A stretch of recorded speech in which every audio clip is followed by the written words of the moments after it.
Srdce jak těžký závaží, ze Smíchovskýho nádraží.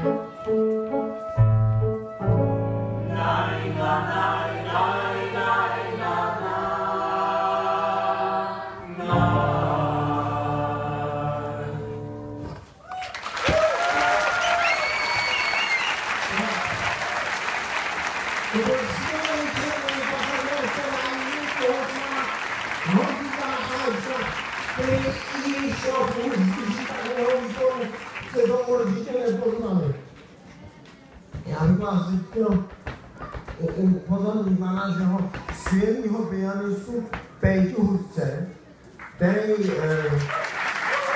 jak určitě vidíte, tam je zato, on sedí na vozíku, to všichni vidíte, ale to nevidíte, že Péťa na ty klávesy vůbec nevidí. Takže my jsme na něj hrozně hrdí, protože to je náš takový Ray Charles.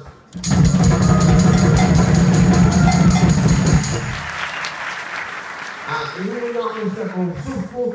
Dovolte mi poděkovat firmě Vegatur, která nás vozí už více než rok na naše zájezdy po České republice a i do zahraničí. Takže prosím ještě jen aplaus pro Vegatur.